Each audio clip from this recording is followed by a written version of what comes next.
आम्हाला राष्ट्रवादी काँग्रेसच्या महाराष्ट्रामध्ये आपली सचिवपदी निवड झाली आहे, एक नवीन आव्हान असणारे काय सांगाल? आव्हान तसं काही नवीन नाही. मी गेल्या अनेक दशकांपासून समाजसेवेत आणि राजकीय जीवनात कार्यरत आहे. प्रश्न एवढाच आहे की मी पूर्वी ज्या ठिकाणी होतो त्या ठिकाणी कर्तृत्वाला संधी कमी लाभत होती आणि तिथे मुस्कुटदाबी होत होती. आणि इथे सन्माननीय नजीमुल्ला साहेब असतील, माजी खासदार अनंत परांजपे साहेब असतील, प्रभाकर सावंत साहेब असतील, या सगळ्या लोकांशी बैठका घेऊन आम्ही जेव्हा चर्चा केली तेव्हा त्या माध्यमातून जे फ्रीडम मला जाणवलं, दिसलं आणि ते मला आता प्रॅक्टिकली आजमायला मिळत आहे. म्हणून मी ह्या पक्षात प्रवेश केलेला आहे आणि या ठिकाणी माझं सचिव म्हणून नियुक्ती झालेली आहे महाराष्ट्र प्रदेशवरती.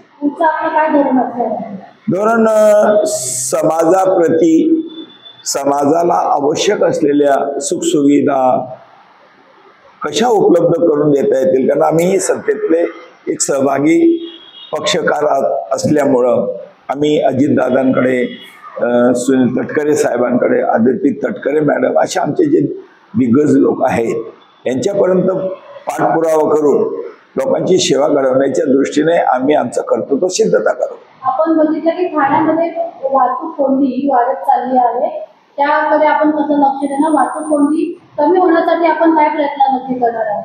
हो, सत्तेत जरी आम्ही असलो परंतु या समस्येच्या बाबतीत मीही विरोधाभासच आहे.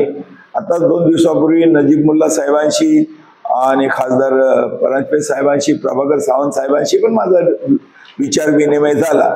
म्हणून माझी गेल्या अनेक वर्षापासूनची मागणी आहे, कॅडबरी कंपनी पासून तर शिवाजीनगर उड्डाण पुलापर्यंत या गोष्टीला प्राधान्य देऊन हा कॅडबरी ते शिवाजीनगर उन्नती गार्डन पर्यंतचा उड्डाण पूल बनणं फार आवश्यक झालेलं आहे. त्याचं कारण असं सांगतो मी आपणास आणि माझ्या सगळ्या नेत्यांना, सर्व पक्षीय नेत्यांचे निदर्शन असं आणून देतोय की ठाणे हे महानगरीचे शहर आहे. 35 लाख पर्यंत लोकवस्ती आहे, अनेको वाहनं आहेत आणि सिंगानियाच्या त्या ठिकाणी, रेमंडच्या त्या ठिकाणी, भाजपाच्या कार्यालयाच्या ठिकाणी ज्या पद्धतीनं वाहतूक कोंडी होती आणि इथे येणारे सगळे दिग्गज लोक असतात, मग त्यांचे का ड्रायव्हर बेपरवाईने त्या ट्रॅफिकांचं नियमांचं उल्लंघन करतात आणि सामान्य जनतेला वाहतूक कोंडीला सामोरे जाऊन मनस्ताप होतो. आणि विशेष म्हणजे असं की जे इंधन आहे ते आम्ही सोन्याच्या भावात खरेदी करून आणतोय आणि धुराच्या निमित्तानं नष्ट करतो. त्याच्याने पर्यावरणाचा प्रश्न निर्माण होतो, देशातील लोकांचा आरोग्याचा प्रश्न निर्माण होतो. ही खेदजनक बाब मी सरनाईक साहेबांच्याही निदर्शनास आणलेली आहे, खासदार म्हस्के साहेबांच्याही निदर्शनास आलेले आहे. तेव्हा या गोष्टीवरती माझ्या शहरातील सर्व लोकप्रतिनिधींनी गांभीर्याने लक्ष देऊन कॅडबरी गेट पासून तर शिवाजीनगर उड्डाण पूल हा लवकरात लवकर पूर्ण करून लोकांना ट्रॅफिक मुक्ततेतनं थोडं का होईना सहाय्यभूत ठरावं, ही माझी मागणी आहे. येत्या पालिका निवडणुकीमध्ये राष्ट्रवादी काँग्रेस पक्षाला जास्तीत जास्त यश मिळावं यासाठी आपण काय प्रयत्न करणार? हो, अर्थातच.